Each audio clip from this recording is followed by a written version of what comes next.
संतप्त मानस शांत हो, जिनके गुणों के गान में वे वर्धमान महान जिन विचरे हमारे ध्यान।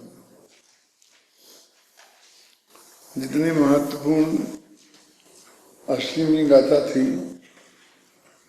उतनी ही और उससे भी अधिक महत्वपूर्ण एक 85वीं गाथा है, जिस 85वीं गाथा को अपन को चलाना है। पढ़ो भाई 85वीं गाथा।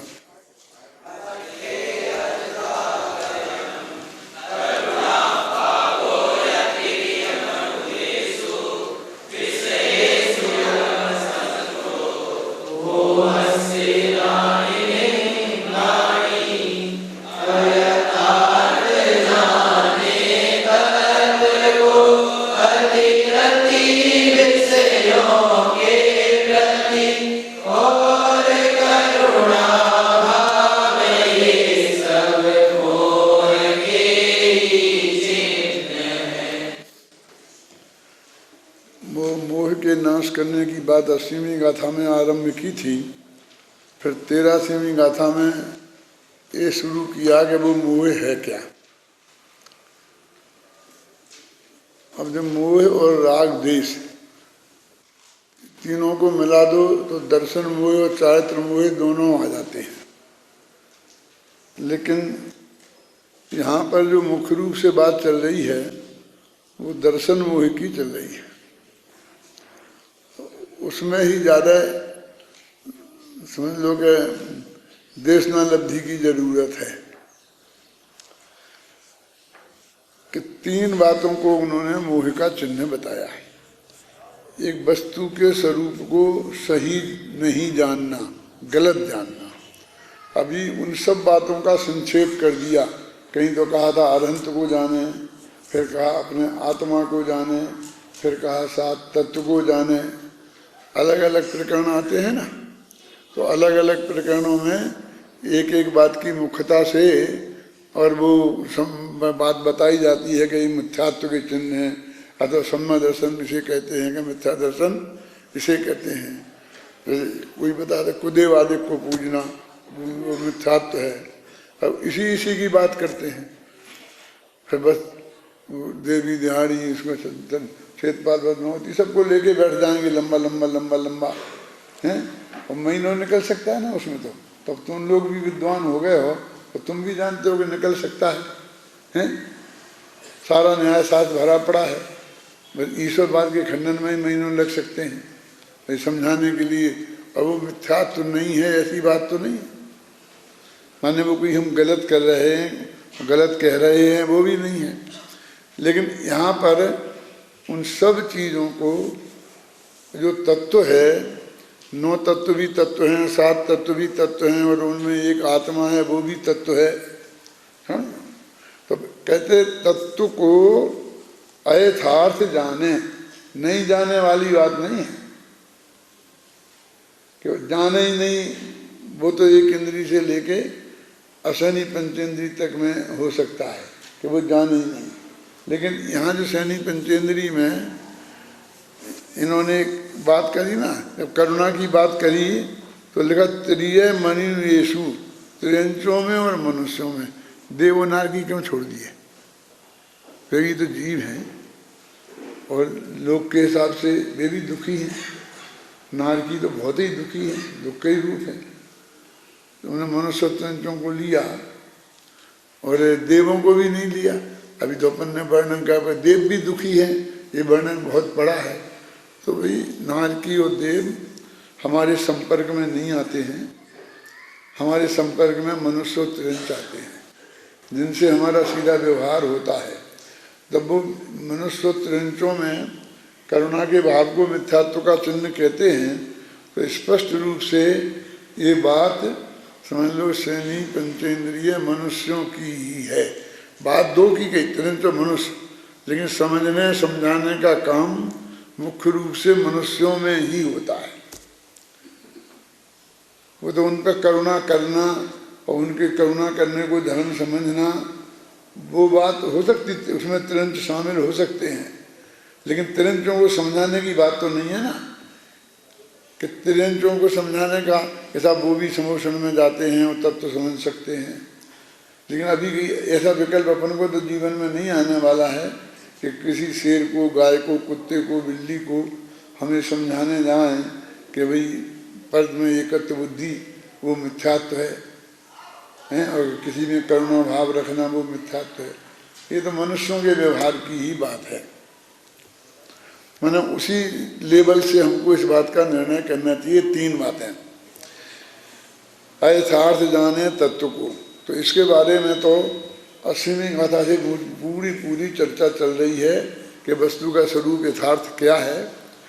ये 9 तत्व जाने चाहे 7 तत्व जाने, लेकिन इनमें से जो निकल के हमारा त्रिकाली ध्रुव भगवान आत्मा है वो परम तत्व है।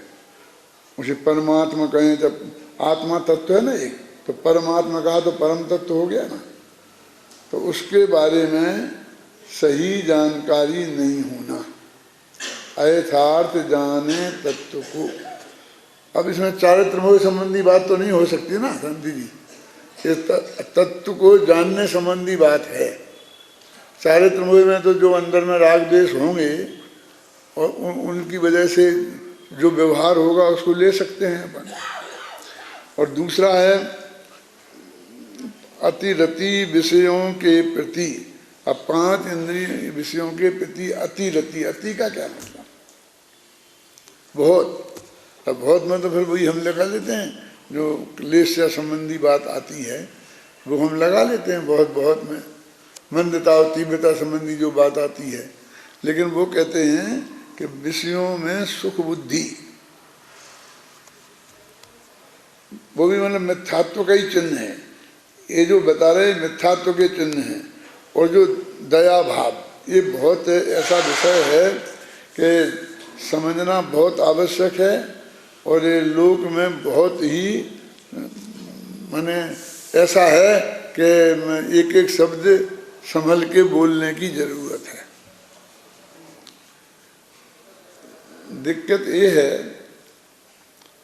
कि जैनेतर धर्म में भी इसको बहुत जोर दे करके धर्म बताया गया है। तुलसीदास का है ना, दया धर्म को मूल है, वो सबके गले में है। जो बिल्कुल भी दयालु नहीं है जीवन में, जो मांस मदिरा का सेवन करते हैं, ऐसे सामने चलते फिरते कीड़ों को खा सकते हैं, उनमें कहाँ दया है। लेकिन फिर भी दया धर्म है, इस बात को वे मानते हैं और इसके पीछे लड़ मर सकते हैं। उन्हें दया करनी नहीं है, अपने जीवन में अपनानी नहीं है। लेकिन तुम एक दफे ये कह दो कि दया धर्म नहीं है, फिर वो तुम्हें देख लेंगे। आप समझ रहे ना, ये ऐसी पोजीशन है ना सब उसकी। अभी अपन रोजाना ही देखते हैं ना, जरा जरा सी बात, कोई भी बात एक कुछ कह देता है और बस वो बात शुरू हो जाती है। अभी तुम देख रहे हो अखबारों में क्या हुआ, कोई एक कलाकार ने गाय को काबू बनाया, काय का बनाया होगा, कपड़े लत्ते का जिसका भी, और ऐसा ऐसा जैसे गाय का मांस टांग देते हैं ना, ऐसा टांग दिया तो उसे मारने पीटने पहुंच गए सब। वो कहता मैं तो ये बताया है कि हम गौ माता कहते हैं और गौ माता कहने वालों का राज है, और उनके साथ कैसा व्यवहार हो रहा है मैं इसको दिखाना चाहता हूँ। वो गाय माता का विरोधी नहीं था, वो हिंदू है, मेरा मतलब उसको ही धर्म मानने वाला व्यक्ति है। मैं कोई ऐसा नहीं कहता कि उसने अच्छा काम किया, लेकिन वो इस बात को उठाना चाहता है कि लोग इस बात को उठाएं और उस पर गंभीरता से विचार करें। यदि मैं ऐसा करूँगा तो लोग उठाएंगे, लेकिन उसने ये नहीं सोचा था कि ऐसा उठाएंगे कि जनता तो जनता, वो पुलिस वालों ने ही उसकी पिटाई करी। पुलिस वालों ने की, गवर्नमेंट ने की, ऐसा ही अर्थ हो गया ना। यदि ये कहें गवर्नमेंट कि हमने नहीं की, तो फिर उसे पुलिस वालों की निंदा करना चाहिए, पुलिस वालों पे कोई कार्रवाई करना चाहिए ना। तो वो भी चुप बैठी है। मैं क्या कहना चाहता हूँ कि कितनी सेंसिटिव है कि जिनको जीवन में रंच मात्र भी करुणा को नहीं अपनाना है, वे भी करुणा के विरुद्ध कुछ भी एक शब्द मुंह से निकालने वालों के प्रति उनका कैसा व्यवहार हो सकता है।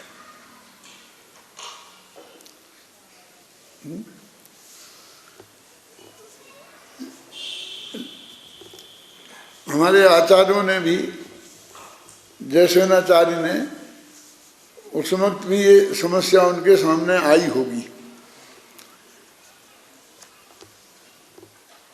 इसकी जो संधि विच्छेद होता है ना, करुणा भाव, ये लिखो तुम व्याकरण इतना तो सब पढ़े हो कि जो सवर्ण संधि होती है ना, माने करुणा में आ है और अब करुणा और भाव है, तो करुणा भाव तो सीधा शब्द है, लेकिन वो करुणा का अभाव ऐसा हुए तो भी उससे करुणा भाव ही शब्द बनेगा। ये तो आप जानते हैं ना, छोटा आ और दूसरा छोटा आ मिलके भी बड़ा आ बनता है, बड़ा आ दो बड़े आ तो भी बड़ा आ बनता है, एक छोटा एक बड़ा हो तो भी बनता है। तो करुणा में आ और अभाव का आ, तो उसका वो भी करुणा भाव ऐसे ही लिखा जाएगा। तो वो कहते हैं कि ये तो करुणा भाव माने करुणा का अभाव के लिए उन्होंने ये कहा है। तो ये तो बिल्कुल उल्टा हो जाता है। समस्या ये है कि निश्चय व्यवहार लगा दिया उनने, लेकिन एकदम व्यवहार में अभी तक एकदम उल्टी चीज को व्यवहार थोड़ी कहते थे।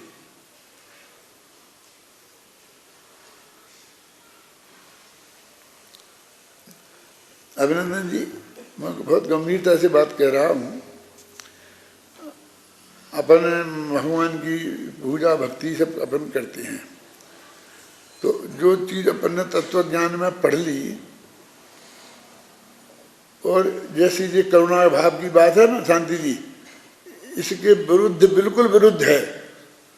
जैसे अपन इसमें है, जैन धर्म में कहा कि कोई करता नहीं एक द्रव्य दूसरे द्रव्य का, भगवान कुछ भी किसी का नहीं करते हैं, ये पक्का सिद्धांत है ना। अभी तुम लोगों ने खूब अच्छी तरह पढ़ लिया और कोई विश्वास में कमी रह गई कि हम लोगों के कहने से मान रहे हो कि तुम्हें अंदर से स्वीकृत हो गया, स्वीकृत हो गया ना, फिर भी हम भगवान को कर्ता बताते रहें और उसे भगवान की भक्ति कहते रहें। इसका मतलब ये है कि भगवान में जो असली क्वालिटी है, असली गुण हैं, उनमें ऐसा कुछ कहने को है नहीं है कि जिसे हम भक्ति कह सकें। तो भक्ति करनी पड़ेगी तो हमें को यही कहना पड़ेगा। हमारे बड़े बड़े विद्वान भी ऐसा कहते थे, इसलिए मैं कह रहा हूँ। मैंने बहुत गंभीर सोच के मैं क्या कहा, मैंने आपको मालूम क्या कह रहा हूँ मैं, कि जैसे हम ये करुणा का अभाव को व्यवहार कह दिया कि करुणा का अभाव नहीं होने, करुणा माने करुणा होनी चाहिए। अब वहाँ मोहे का चिन्ह भी बता रहे, निश्चय से मोहे का चिन्ह है और होना चाहिए। भगवान को करता नहीं है, किसी भी कीमत पर कुछ नहीं करेंगे, मोक्ष में से आकर कुछ नहीं करने वाले हैं, आपकी कोई बीमारी ठीक नहीं होने वाली है, फिर किसी न किसी तरकीब से बुद्धि लगाकर पुण्य बन जाएगा, उसकी सत्ता हो जाएगी, संक्रमण हो जाएगा, फलाना हो जाएगा। तुमने करुणा योग इसके लिए पढ़ा है, इस मिथ्यात्व पोषण के लिए, कि किसी न किसी तरह सिद्ध कर दो कि भगवान कुछ न कुछ कर ही देंगे। क्यों? वे नहीं करेंगे तो अपने भगत से कह देंगे, किसी से, वो भगत आके कर देगा, हैं? कोई और हो जाएगा, ऐसे हो जाएगा, कोई ऐसा पुण्य बन जाएगा, वो संक्रमण हो जाएगा, वो यहाँ से। ये सारी मेहनत काहे के लिए कर रहा है? ये सिद्धांत है ना, सही बात है ना, 100%। मैं ऐसे ही ये करुणा भाव है, ये मैं कहना चाहता हूँ। वो करुणा भाव में मैं समझाऊंगा कम से कम 3-4 दिन। मुझे मेरे दिमाग में बहुत माल है उसके लिए, लेकिन मैं आपसे कह रहा हूँ कि अकेली एक करुणा वाली बात ही नहीं है, अपने ऐसे कई मुद्दे हैं,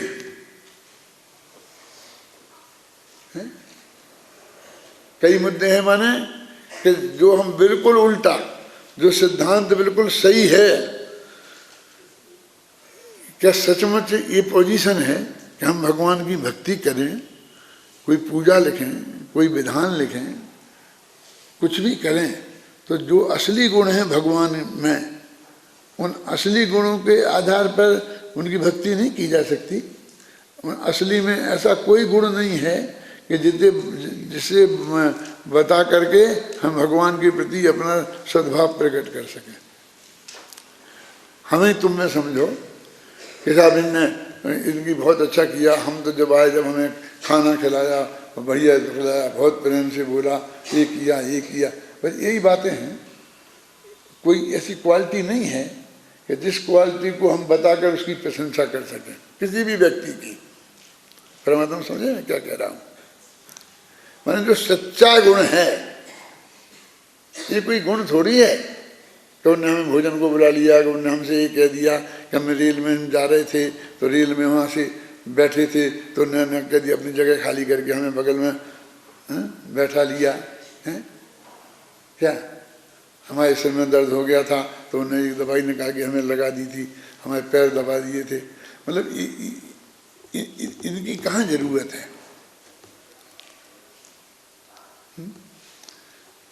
मैं तो कहता हूँ एक दफे तुम ऐसी मेरे से विषय बनवाओ, ये तुम बुलवाते हो ना साप्ताहिक गोष्ठियों में, मेरे से बनवाओ विषय कि भगवान की भक्ति के 8 पेज लिखो और उसमें एक भी बात ऐसी नहीं आना चाहिए जो भगवान में नहीं हो। और मेरे व्यवहार न्याय का कोई नहीं आना चाहिए। जो क्वालिटी उनमें है फिर वही क्वालिटी आनी चाहिए।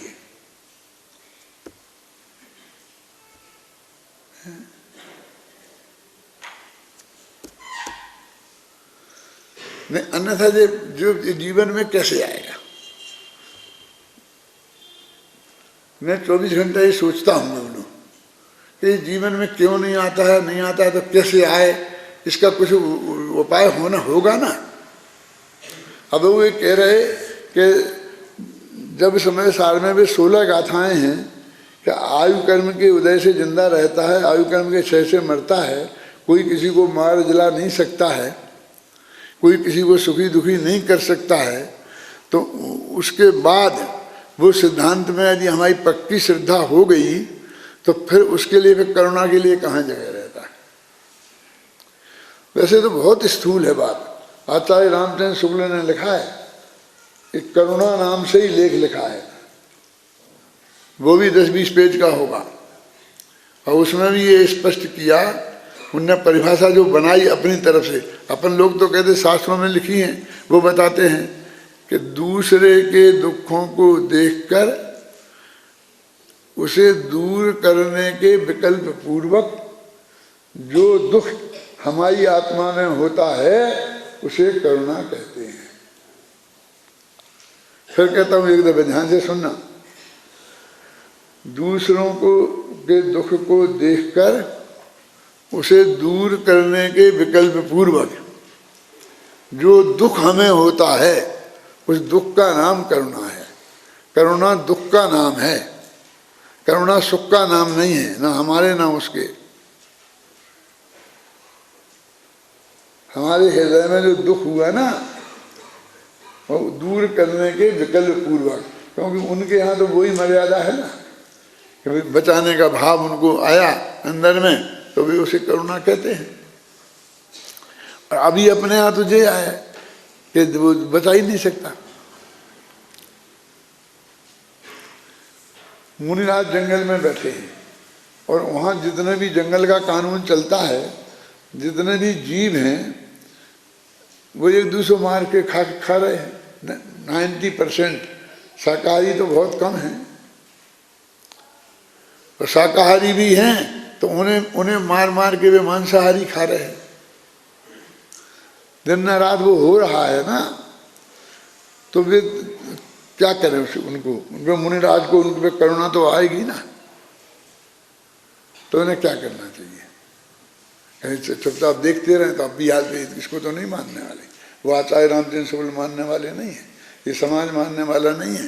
ये तो कहते हम कानून ऐसा बनाएंगे कि कोई किसी को छेड़ रहा हो लड़की को और आप वहाँ खड़े हों और आपने कुछ बीच में बचाव नहीं किया तो पहले आपको जेल में डालेंगे। पहले कानून इस बात का बनाएंगे कि देखे और उसमें वो निष्क्रियता बरते तो उसको जेल होना चाहिए। अभी तो मुनिराज पे जे आएगा, मेरे समझ में आई ना। अब हम पे तो आएगा, मुनिराज पे भी आएगा ना। तो वो तिरंचों में तो हो ही रहा है। अब वहां कोई मनुष्य भी कोई माँ बहन की इज्जत कोई लूट रहा हो और मुनिराज सामने देख रहे, क्या करें बोलो? क्या करना चाहिए? सच्चे मुनिराज हैं, 6वें 7वें गुणस्थान वाले है ना, उन्हें क्या करना चाहिए? नहीं तो वे निर्दय कहलाएंगे, करुणा भावनी कहलाएंगे। वे तो कह देंगे नहीं तुम्हारा कर्तव्य था, तुम्हारा ये था, तुम्हारा ये था, तुमको उसको ये करना चाहिए था। अपने यहाँ तो कहा कि बस हमारे माध्यम से कोई हिंसा ना हो जाए। उनकी अहिंसा, उनका जो करुणा भाव है वो यहीं तक सीमित है कि वे 4 हाथ जमीन देखेंगे और 4 हाथ जमीन में कोई जीव जंतु न दिखाई दे, जहाँ बैठेंगे तो पीछे से सफाई कर लें, जो भी मर्यादाएं हैं ना वहीं तक है। ऐसा पॉजिटिव नहीं है। वो मेनका गांधी का भाषण तो हमेशा होता रहता है, ये दया क्या काम की, वो अहिंसा कैसी, जो हम किसी को कुछ रचनात्मक होना चाहिए। वे कहते हैं तुमने किसी को नहीं मारा, ये कोई अहिंसा नहीं है।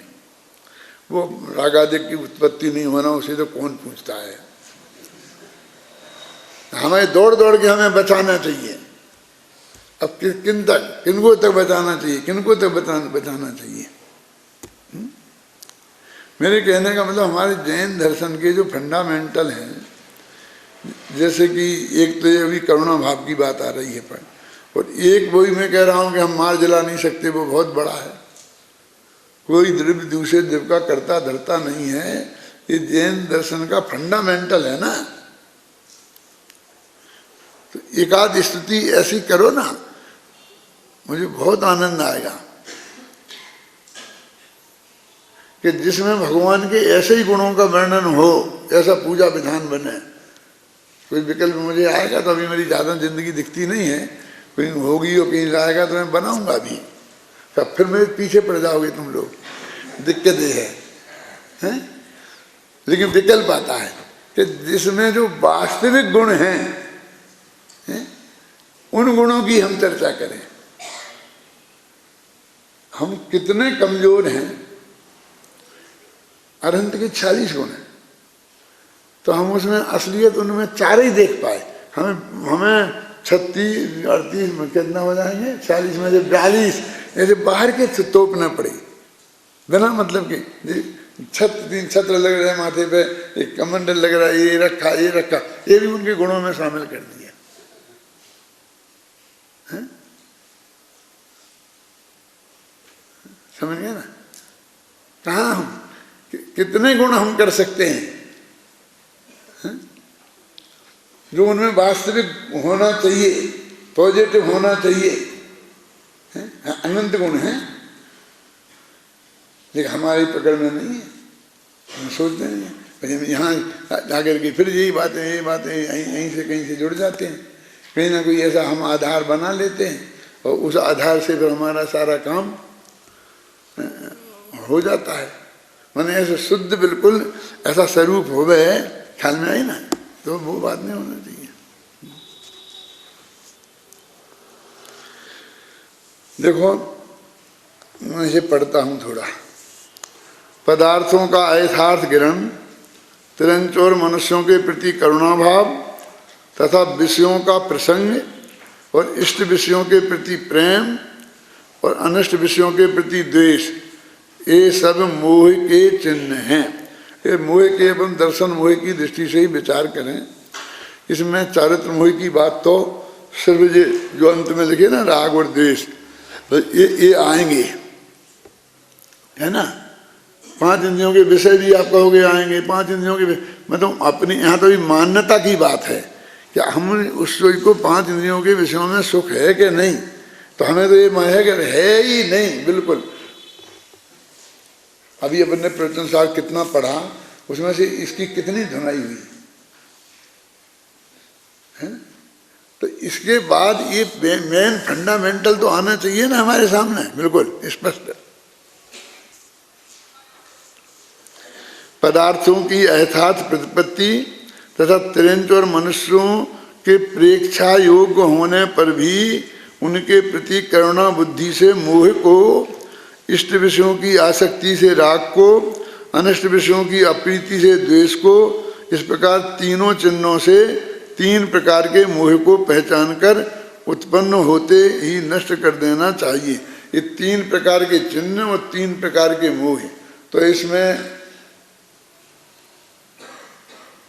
मिथ्यात्व के लिए तो एक ही रह गया नहीं, लेकिन ऐसा है, दो है मिथ्यात्व के लिए, और तीसरा जो है वो राग और द्वेष, वो चार उसके लिए है, चारित्र मोह के लिए।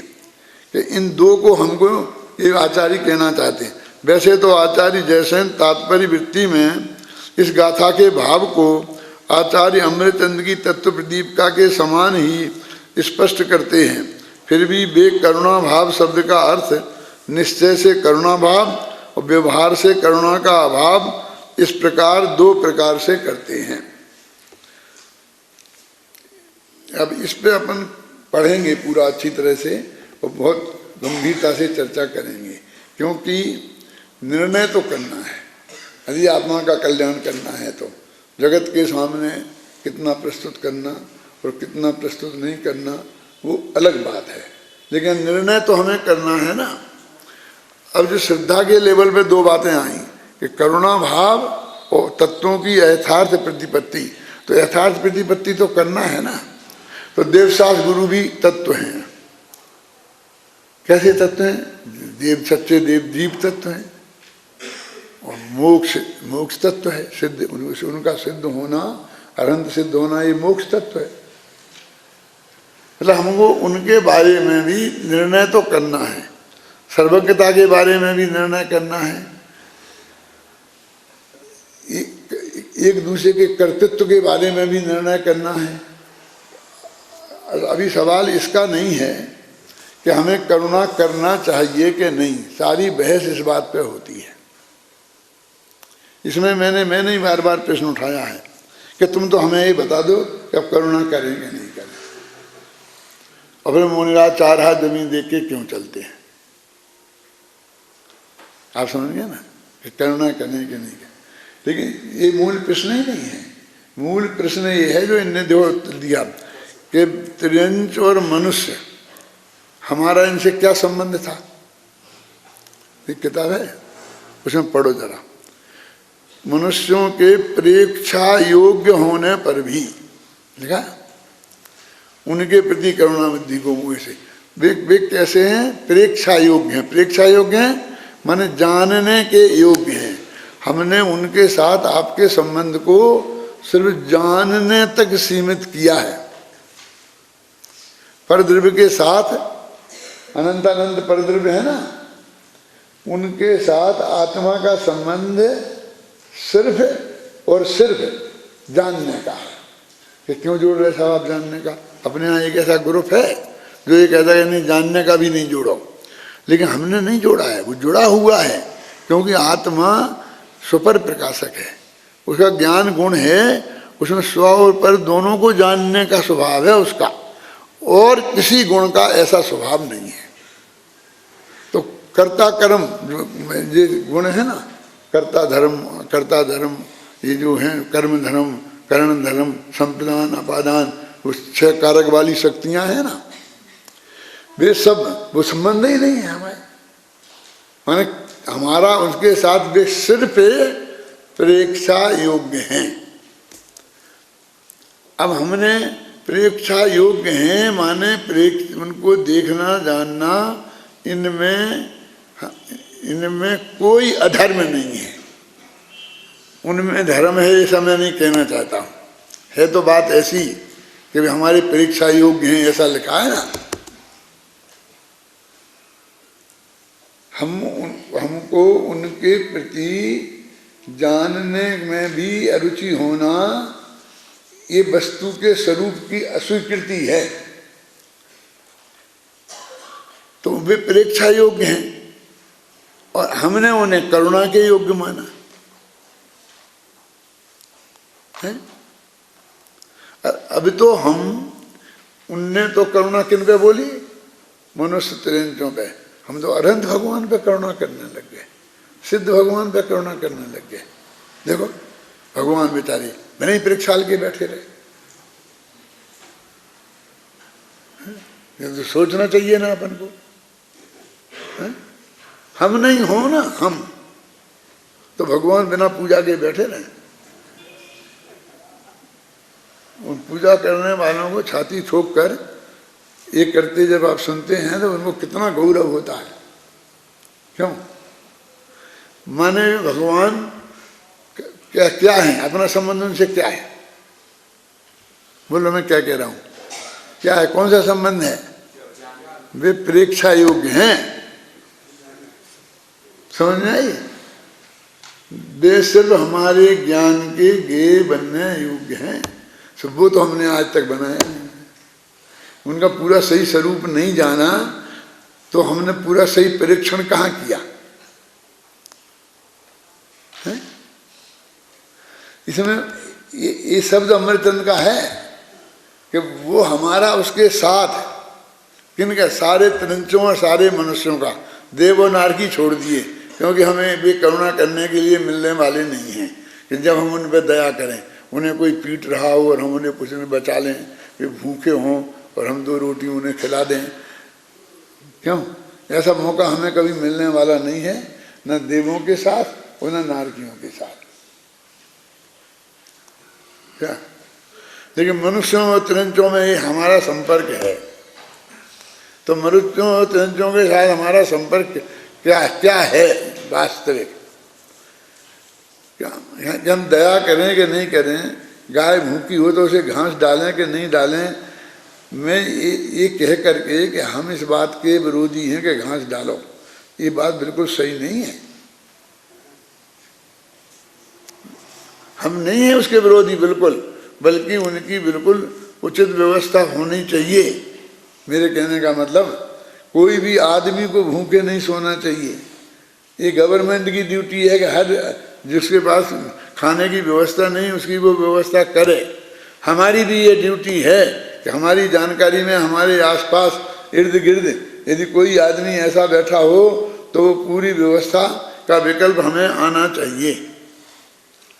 फिर क्या कह रहे? फिर ये क्या कह रहे? अभी तो तत्व का निर्णय करना है ना, लेकिन ये धर्म नहीं है, हमारी ड्यूटी में शामिल नहीं है।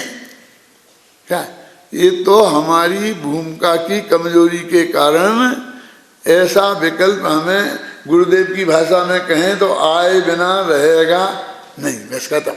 इस भाषा में ही स्वीकृत है। क्या?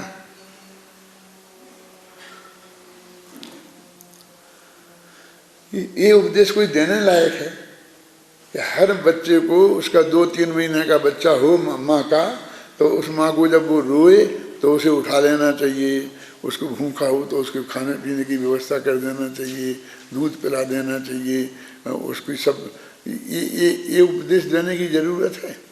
कौन माँ ऐसी नहीं कर रही है? सब मन करती ही हैं। और ऐसा क्या कहाँ लिखा है कि वो बच्चा भी परद्रव्य है इसलिए उसकी बिल्कुल संभाल करने की जरूरत नहीं है? मेरे कहने का मतलब, लेकिन तो भी वो संबंध तो अकेला परीक्षा योग्य ही है। तो परीक्षा तो हम करते नहीं है ना? समझ गया ना? परीक्षा योग्य है। देखो यही ऐसी समस्या आई थी एक, और आती है अभी भी। हम सोचेंगे तो हमारे लिए आएगी कि आपके घर में कहीं आप बाजार से सब्जी लाए खरीद के, और खरीद करके कोई उसमें एकाध सब्जी का एकाध अंश में कीड़ा निकल गया, इल्ली निकल गई, हो जाती मटर में भी, किसी में भी निकल जाती है ना। क्या? जो भी निकल गई, खराब, सड़ गई, गल गई। अब क्या करें कि उसको वो जो कूड़ा होता है ना, तो अपन जाकर के उसमें डाल देते हैं। वो एक कूड़ादान रहता है, फिर गवर्नमेंट ने बाहर बना दिया है तो बाहर वाले में डाल देते हैं, फिर गवर्नमेंट कहीं जाके डाल देती होगी, क्यों? अब वहाँ गायें माएँ जाती हैं, वो कल गायें नहीं जाएंगी तो और दूसरे पशु पक्षी जाएंगे, अब वो उसे खा जाएंगे, तो उस इल्ली का क्या होना है? उसे तो मरना ही है। तुमने अपने खाने में से बचा ली है?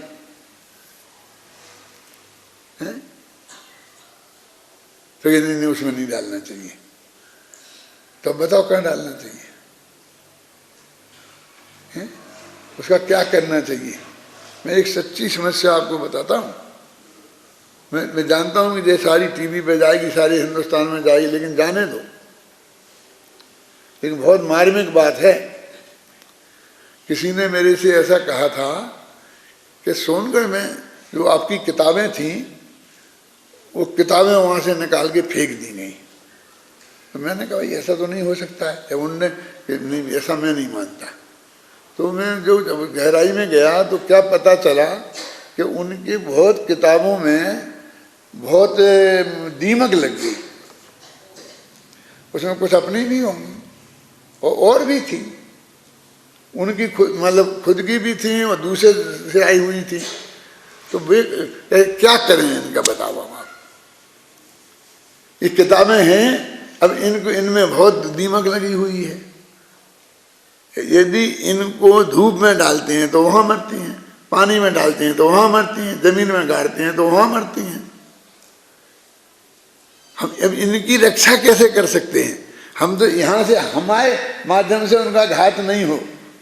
तो उन्होंने वो किताबें ले जा करके, ये नदी है, नदी में जमीन में गड्ढा खोद के उस गड्ढे में सब डलवाई और ऊपर से स्टॉक कर दे, किसी का पैर मैर नहीं पड़े और वे किताबों में कीड़ा रह जाए, जो कुछ भी हो, मैंने अधिक से अधिक वे सुरक्षित रहें।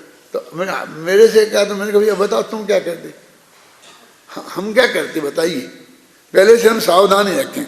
मेरा मतलब ये है कि हम वो पूरी करुणा पाल नहीं सकते। हम उस इल्ली के पीछे कहाँ तक जा सकते हैं जो हमारे घर में आ गई ना और हमारी सब्जी में निकली है। अब वो इल्ली मर ना जाए और अपना पूरा जीवन, जितनी भी उसकी आयु है, उतना निर्विघ्न बिताए, वो हमारी माथे पे आ गया। उसकी जिम्मेवारी हमें निभाना चाहिए। ऐसा बात तो ऐसी है, तो बस हम हमारी सब्जी में आ गई और बाकी इल्लियों का क्या होगा? आप समझे ना? ये बाहु गेहूँ भुन जाते हैं, ये हो जाते हैं, हम तो नहीं लाएंगे। हम तो किसी कीमत पर एक भी गेहूँ भुना हुआ होगा तो पूरा कैंसिल कर देंगे। फिर क्या करेंगे? वो जहाँ जाएंगे वहाँ तो बनेंगे, खवेंगे। मेरे कहने का मतलब ये है कि आप जाके व्यवस्था पर बुद्धि दौड़ाओ व्यवस्था में, तो अंत हम कहाँ तक उसको फॉलो कर सकते हैं? तो अपने जैन धर्म में ये बताया, हम उसके कर्ता धर्ता नहीं हैं, हम कुछ नहीं कर सकते हैं। जो हमारे सामने आएगा, हम अपने आँख के सामने हम किसी कीड़े पर पैर नहीं रख सकते। पूरी ताकत से उसे बचाएंगे, उसको रास्ते में से हटाकर एक किनारे पर रख देंगे, क्योंकि वहाँ से और लोग निकलेंगे तो उनके पैरों के भी आ जाए। लेकिन वो सारे कीड़ों को उठाकर हम ऐसा भी नहीं कर सकते। और मुनिराज तो बेचारे क्या कर सकते हैं? तो हमारे यहाँ जो करुणा है वो प्रेक्षा योग्य है। बस हम देखेंगे ही नहीं, तो ऐसे आंखें बंद करने से धर्म हो जाएगा? देखो, देखना तो है लिखा, प्रेक्षा योग्य तो है। तो हम ऐसा नहीं करें, ऐसा नहीं करें। ऐसे प्रश्न करते हैं कि जैसे वो कर सकते हैं और हम नहीं करने दे रहे, और हम यदि परमिशन दे दें उन्हें कि हाँ आप करो तो भी बिल्कुल कर देंगे। नहीं, स्थिति ऐसी है। मेरे कहने का मतलब, हम वे हमारे परीक्षा योग्य हैं, हम कुछ नहीं कर सकते इन पर पदार्थों में। इस सच्चे दिल से हमें स्वीकृत नहीं है। अब इसमें से जो रास्ता निकलेगा वही रास्ता होगा।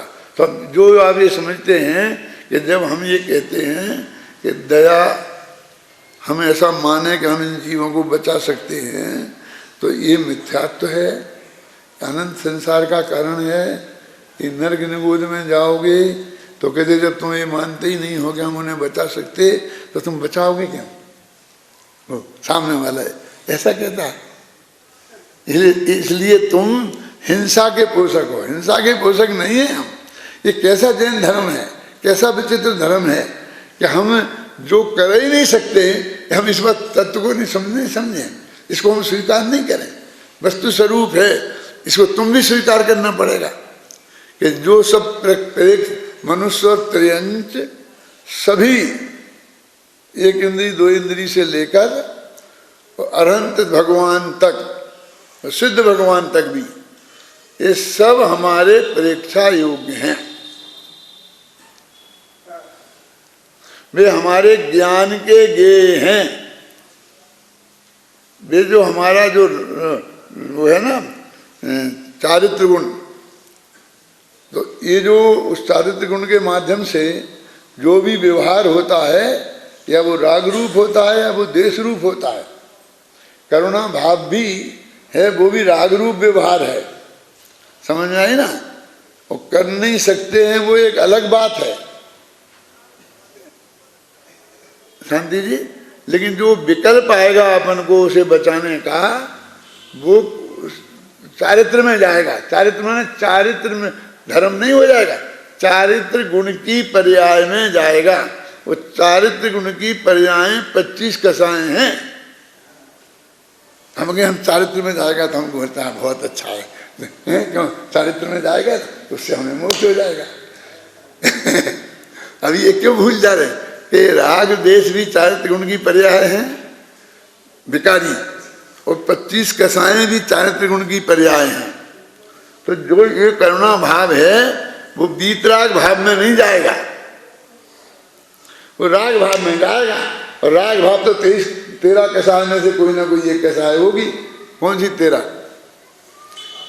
4 प्रकार का लोभ, 4 प्रकार की माया, और 5 प्रकार का वो 3 प्रकार का वेद और हास और रति, बस इन कसायों में जाएगा। यानी हम वस्तु के स्वरूप को पूरी तरह से समझकर श्रद्धा के लेवल पर भी सत्य को स्वीकार नहीं कर सकते। और यदि हम श्रद्धा के लेवल पर स्वीकार करते हैं तो साथ में जो भूमिका अनुसार जहाँ जितना होना चाहिए उसकी प्रगटता का, उसकी मर्यादा को नहीं समझते हैं तो ये झंझट खड़ा होता है। माने जो हमारी मर्यादा है उसमें वो करुणा भाव छूट ही नहीं सकता। अरे भी राग देश नहीं छूटते हैं, किसी को बुरा करने के भाव, निर्दयता के भाव नहीं छूटते हैं, तो करुणा भाव तो कैसे छूट जाएगा? छूटने का तो क्रम होगा ना। पहले द्वेष हैं, खोटे भाव छूटेंगे, फिर अच्छे भाव छूटेंगे। लेकिन उन्होंने श्रद्धा के लेवल पे तो सभी एक साथ हैं। हम किसी को बचा नहीं सकते, मार नहीं सकते, सुखी नहीं कर सकते और दुखी नहीं कर सकते, ये 4 वाक्य है। वही खूब डंके की चोट वहाँ पर अपने बंद अधिकार में उन्होंने बताया आचार्य ने। अब नहीं कर सकते तो इसको मानना क्या नहीं मानना?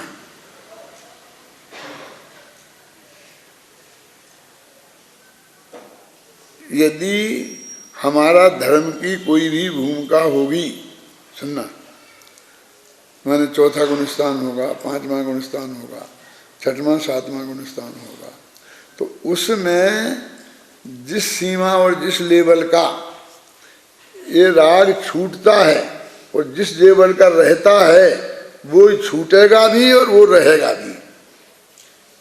मेरा मतलब मैं क्या कहना चाहता हूँ? ये कहना चाहता हूँ सम्मा दर्शन हो गया, छायक सम्मा दर्शन हो गया है ना, अब अनुवृत्त हो गए, अब भी घर का राग नहीं छूटा, स्त्री पुत्र का राग नहीं छूटा, स्वस्त्री को तो रखा ना उसने अनुवृत्त में, पर स्त्री का त्याग किया है ना। अपन को अटपटा लगता है, अभी तो अपन इस भूमिका में जो कहीं व्रत नहीं है, सम्मा दर्शन नहीं है, इन्हीं परिस्थिति की बात ही नहीं सोच सकते। और वहाँ ये कह रहे कि वो उसने तब तक नहीं छोड़ा वो। तो ऐसी भूमिका में वो करुणा भाव जो जिस जीवा का होना होगा वो तो रहेगा, उससे इस श्रद्धा का कोई टकराव नहीं है। जैसे इस पाप भाव का टकराव नहीं है ना। 5 अनुवृत्तों में आपने 5 पाप छोड़े, तो स्थूल छोड़े और सूक्ष्म रह गए। अब जो भी रह गए वे पाप है ना, उनको आपने श्रद्धा में बंध का कारण माना ना, पाप माना ना, और फिर जीवन में रह गए। तो सम्यक दर्शन है कि नहीं है? रह सकता है, सम्यक दर्शन रह सकता है, अनुवृत्त रह सकते हैं, मेरे समझना। तो जब वो ऐसा असत भाव, अशुभ भाव वो ही रह सकता है, तो करुणा तो बहुत उत्कृष्ट का भाव है, तो उसके रहने का निषेध नहीं है। तो जब हम इसे स्वीकार करने की बात करते हैं तो हम समझते हैं कि हम यदि फिर एक चींटी को बचाएंगे तो ये क्या करेंगे, करुणा करुणा हो गई, वही करुणा तो अधर्म हो गया और अब तुम्हें मुत्थात हो गया। ऐसा नहीं है।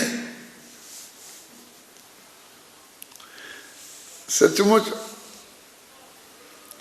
हम सब इतने कमजोर हैं क्या ये समझ लेना कि श्रद्धा का और चारित्र के बीच की सीमा रेखा भी हम नहीं खींच पाते हैं, और हम खींच के कोई जान भी लेते हैं तो बताना बहुत कठिन होता है, उसे प्रकट करना बहुत कठिन होता है, क्योंकि हमको ये बड़े डर लगता है कि हमने यदि इसे करुणा को ये मान लेंगे करुणा बिल्कुल धर्म नहीं है और ये तो मिथ्यात्व का चिन्ह है, तो किसी कीमत पर हमें दिख नहीं जाना चाहिए, हम किसी चींटी को बचाते दिखाई नहीं देना चाहिए, हैं? हमको ऐसा लगता है कि जैसे हम मस्जिद में किसी में जाएंगे, है ना, तो हमको लोग मिथ्या दृष्टि समझेंगे, ऐसे ये चींटी हमसे मर जाएगी कि तो हम मिथ्या दृष्टि समझेंगे कि हम बचाने में दिखेंगे कि हम चींटी को बचा रहे। ऐसा नहीं है। अपने देखो मुनिराज है ना, देखो उन्हीं बेई आचार्य, और उनने एक करुणा भाव को मिथ्यात्व का चिन्ह बताया, और सबसे ज्यादा अहिंसक जीवन उनका है। जीव दया सबसे ज्यादा उनके जीवन में है। ये कोई भी पदार्थ कि जिसमें असंख्य जीव हैं, अनंत जीव हैं, आ जाए तो वो नहीं खाते, नहीं लेते हैं। अपन लोग तो जमी कंद का भी त्याग करते हैं तो गिनती लगा के हम 2-3 चीजें रख ली। हरी पत्ती छोड़ी तो हमने ये रख लिया, हमने वो रख लिया, तो तुमके 1000 खाते हैं, वही खाते साहब। हमने आलू तो छोड़ दिया, फलाना गाजर रख ली, फलाना छोड़। मेरा मतलब ये है तुम्हारे में कहाँ है वो करुणा भाव, जब तुम जान रहे कि इसमें अनंत जीव हैं और हम करुणा कर नहीं सकते, ये इसकी स्वीकृति और वो उसको खा नहीं सकते, ये 2 बातें एक साथ कैसे हों? जो मैंने बताया था ना, पहला उदाहरण दिया था, उस पर फिर ध्यान दो आप कि हमने उस लठ को जो हमारी सब्जी में निकल आई, मटर की फली में निकल आई, हमने हर कीमत पे उसको मारने का तो सवाल ही नहीं है, कोई भी जैनी कि उसे मार दे, फिर बचा नहीं सकते, क्या करें बोलो, हैं? उसको बचाने के लिए क्या करें? और क्या करता है कोई भी जो बहुत धर्मात्मा हैं, बहुत दया को धर्म मानते हैं, बड़े सा बड़ा, वो क्या करता है? करते तो सब वही है जो हम कहें, हमारे पास कोई रास्ता ही नहीं है, तुम कहो हम यहाँ नहीं, यहाँ छोड़ देंगे, यहाँ नहीं तो वहाँ छोड़ देंगे, तुमको म्यूनिसिपैलिटी कहेगी वहाँ डालाएंगे, क्यों? लेकिन हमारे पास उससे आगे उसको फॉलो करने का हमारे पास कोई चारा नहीं है, और हमारे मुनिराज भी नहीं करते हैं उसको फॉलो, और हमारे शास्त्र में आज्ञा भी नहीं है। नहीं फिर आत्मा का ध्यान कब करेंगे? वे आत्मा में कब जाएंगे? हम भी, आप भी यहाँ से जाते हो, कॉलेज जाते हो, आते हो, रास्ते में कई ऐसे प्रसंग बनते होंगे, तो हर जगह उलझ जाओगे तो पढ़ोगे कब? हैं? वो गवर्नमेंट ने कह दिया है कि हम देख नहीं सकते हैं, इसलिए कोई किसी से बात कर रहा था, एक लड़का एक लड़की से, तो हमने आगे बढ़ गया उस लड़के से, तुम बात क्यों कर रहा है, कि तुझे क्या लेने देना, कि गवर्नमेंट ने कहा।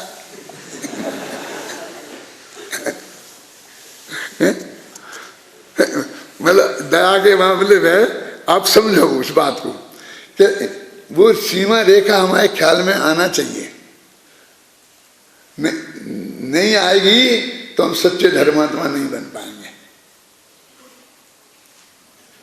बनना है ना कि पूरी बातें करना है, ये बोलो हमें बनना है ना। जैसे मान लो करुणा का अभाव, करुणा भाव ये मिथ्यात्व का चिन्ह है, तो हमको इसकी सीमा रेखा तो ख्याल में आना चाहिए। और करुणामय जीवन जितना हमारे दिगंबर जैन का है, मुमुक्षुओं का है और होना चाहिए, समझ गए ना, वो किसी का नहीं है उतना। तो वो क्या समझते हैं कि हम जैसे ये कह रहे हैं कि ये करुणा छोड़ दो, है? राग द्वेष छोड़ने के लिए भी हम कहते हैं कि नहीं कहते हैं, खूब दम जागर लगा करके, और फिर प्रवचन खत्म नहीं हो पाता है और कहता है विद्यार्थी 5 मिनट को बैठना, और फिर क्या कहते हैं कि देखो तुम्हारा सहपाठी कोई बीमार हो तो उसकी सेवा करना चाहिए, अस्पताल ले जाना चाहिए, ऐसा है क्यों? जिसके लिए किसी का कुछ नहीं करना चाहिए, इतनी तरह को युक्ति से घंटे भर तक समझाया 5 मिनट बाद उसी को रोक कर, क्यों उनको ये कहते हैं क्या नहीं है? तो बड़ा लोग को अटपटा लगेगा, लेकिन वस्तु के स्वरूप में ये चीज पड़ी है। श्रद्धा और चारित्र का कितना वो है, समझे ना। ये करुणा भाव मिथ्यात्व का चिन्ह है, ये लिखा है क्लियर इसमें। क्यों? तो चाहे करुणा भाव को कहो परमात्म, और चाहे वो एक दिव्य दूसरे दिव्य का करता है, वो जो बंधाधिकार की गाथाएं हैं, चाहे उस सिद्धांत को नहीं मानो, एक ही बात है। आज जब हिंसा की बात चलती है, तो मैंने सबसे पहले उदयपुर विश्वविद्यालय में एक ही मुद्दा उठाया था कि हिंसा करना चाहिए नहीं करना चाहिए। इस पे तो सारी दुनिया विवाद करती है कि किसी जीवों को मारना चाहिए कि नहीं मारना चाहिए, लेकिन इसमें विवाद कहाँ है? कौन कह सकता है कि मारना चाहिए? बोलो, जो ये मार रहे हैं ना, जिनके कत्ल खाना भी हैं, वे भी कहाँ कहते हैं कि मारना चाहिए? ये कहते नहीं है। वो तो आप कहो तो तुम्हें लाखों रुपया फंड इस बात के लिए दे देंगे, जीव दया के लिए, वो देते भी होंगे क्या? समझ में आए ना? वे कहते नहीं है, वे तो मारते हैं। मेरे कहने का मतलब ये तो कोई कह ही नहीं सकता है, लेकिन असली मुद्दे की बात ये है कि हम पर जीवों को मार सकते हैं कि नहीं मार सकते हैं, इस पर कोई विचार नहीं करना चाहता। कोई यूनिवर्सिटी ये सब्जेक्ट क्यों नहीं रखती अपनी सेमिनार का? रखना चाहिए ना। हिंसा में जीवों को मारने की बात है ना, तो मूल मुद्दे पर ये विचार करने की बात है क्या नहीं? ना सही, चलो समय सार पर गोष्ठी रखो, तो समय सार में ये मुद्दे पर विचार करने योग्य है कि नहीं है?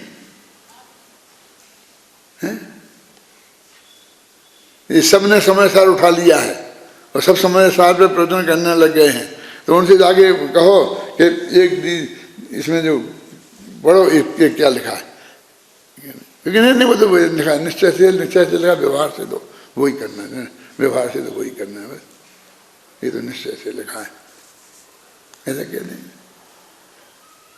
तो हमारी पढ़ाई भी ऐसी होती जाएगी। मेरे कहने का मतलब है कि हमको इसकी सीमा रेखा समझनी चाहिए कि ये करुणा, एक द्रव्य दूसरे करुणा करने की बात को स्वीकार करना, एक द्रव्य को दूसरे द्रव्य का कर्ता भोक्ता स्वीकार करना है। इनडायरेक्ट वे में कहो तो विष्णु को शहर का जगत का रक्षा करता मानना है। समझ में आई ना? ये कहाँ लिखा?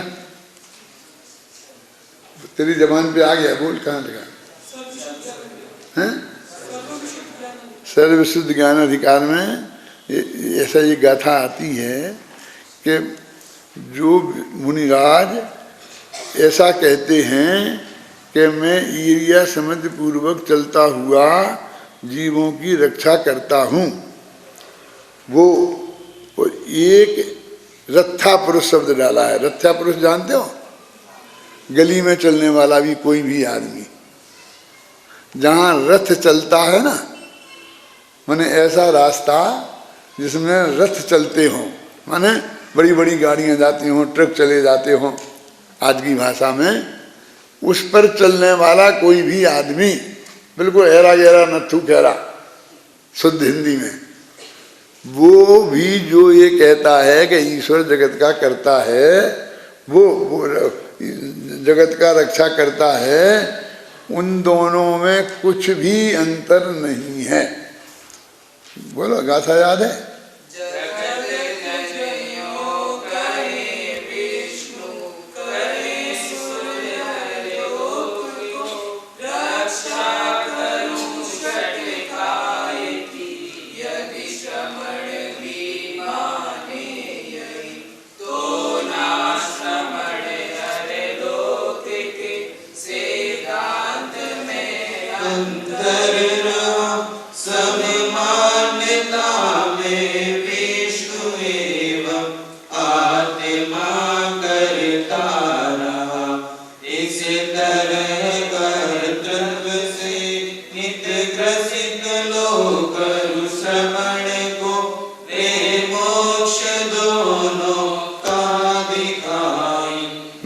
देता है मुझे, लेकिन दोनों को मुझे मोक्ष होता दिखाई नहीं देता। कौन को? कि जो ये कहते हैं कि मैं ईर्ष्या समिति पूर्वक चलकर जीवों की रक्षा करता हूँ, वे मुनिराज, और रास्ता चलता हुआ वो आदमी जो कहता है ईश्वर जगत की रक्षा करता है, उन दोनों को मुझे मोक्ष दिखाई नहीं देता। मोक्ष होता हुआ दिखाई नहीं देता। अब मैं आपसे पूछता हूँ, तो ये समय सार पढ़ के मुनिराज की समिति पूर्वक चलना बंद कर देंगे? कर देना चाहिए? कहाँ है? नहीं, वे तो ईर्ष्या समिति पूर्वक ही चलेंगे, लेकिन वो एक एक जीव को बचाने के पीछे दौड़ने लग जाएं तो उनने इस मर्यादा का उल्लंघन किया है। अब समझ में आई ना क्या कहने का? अब इससे आपको अपने विवेक से निर्णय करना पड़ेगा। मैं एक गाय को नहीं मारना अलग बात है, और गाय की रक्षा कर ली ना। अब वो कहते हैं ना कि अब गाय को तुमने छोड़ दी, अब वो बेचारी न घास है, न खाने को है, न कुछ है, न कुछ है। गौशालाएँ खोल दी और वहाँ पर कोई ना खाना की व्यवस्था है, न पीने की व्यवस्था है। जितना बजट आप ला करके देते हो, वो जो जिन्हें नौकर रखते हो वे खा जाते हैं। वो बेचारी गाय को तो मिलते ही नहीं, आदमियों का खा जाते हैं। ये विद्यार्थियों को देते ना स्कूलों में, तो विद्यार्थियों को कितना मिलता है? वे उन्हें मैनेजमेंट वाले खा जाते हैं। तो गाय बेचारी क्या करे? तो गाय को कौन देखने वाला है? समझ नहीं ना? अब हम इसमें उलझ जाए तो रक्षा करेंगे नहीं करेंगे? बोलो, इतना ही इतनी ही माफ है। आप समझ नहीं? मैं समझता हूँ कि मैंने बहुत कुछ कहा है, तुमने कितना समझा मुझे पता नहीं। एक सीमा है, और वो सीमा बहुत स्पष्ट है, बस देखने की जरूरत है। जो हमारे आगम में लिखा है, जैसा आचरण श्रावकों का, मुनिराजों का, अपना कहा कि ये जमीन नहीं खाना, ये नहीं लेना, वो सब बिल्कुल एकदम सही है। मतलब हमारी सैद्धांतिक मान्यता के साथ उसका कोई बैर विरोध नहीं है, बल्कि बहुत साम्य है। इसका कोई भय हमें नहीं करना चाहिए कि करुणा भाव मोह का चिन्ह है। यदि हम इस बात को सही समझ लेंगे और समझा देंगे तो हम सारे लोग करुणा करना छोड़ देंगे, ख्याल में आई ना? ऐसा घबराने की बिल्कुल जरूरत नहीं है। और यदि छोड़ देंगे तो क्या होगा? तो मोक्ष चले जाएंगे। क्यों? दसवें गुणस्थान में छूटती है वो अंतिम राग जो है, वो 10वें गुणस्थान में छूटता है, तो जो 12वें में पहुंच जाएंगे तो जब छूटेगा वो तो भूमिका के अनुसार ही छूटेगा। लेकिन इस श्रद्धा में आज छोड़ना पड़ेगा। माने हमारे सम्यक दर्शन होने में कितनी बड़ी बड़ी बाधाएं अभी खड़ी हैं।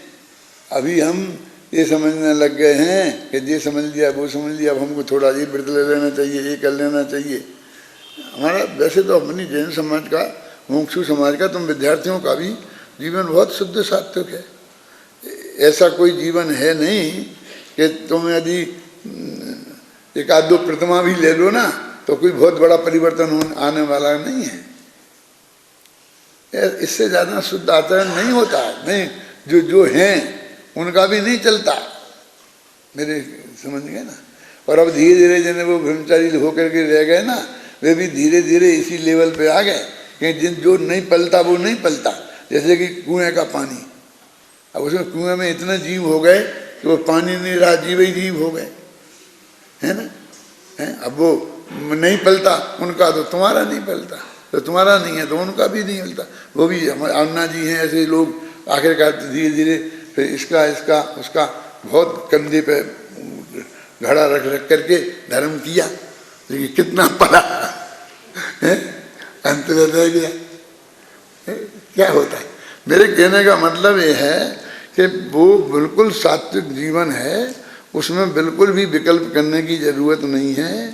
तुम सम्यक दर्शन प्राप्त करो बिल्कुल निश्चिंत होकर के, फिर भूमिका के अनुसार जैसा आचरण जितना संभव होगा वो अवश्य बढ़ेगा, बढ़ जाएगा। उसकी फिक्र अभी से नहीं करो, मेरे कहने का मतलब ये है।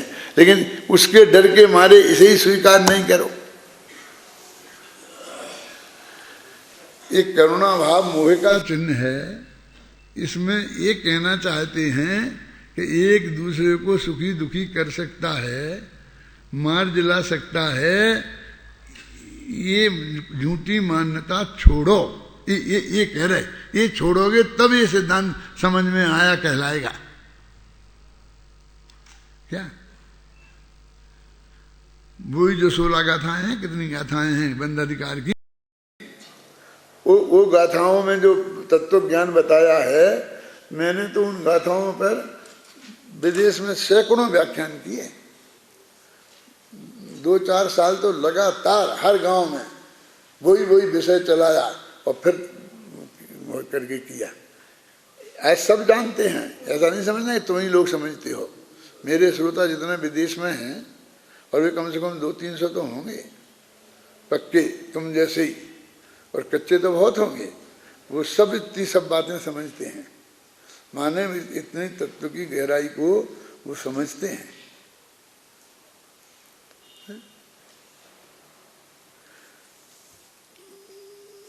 टाइम तो ज्यादा हो गया है।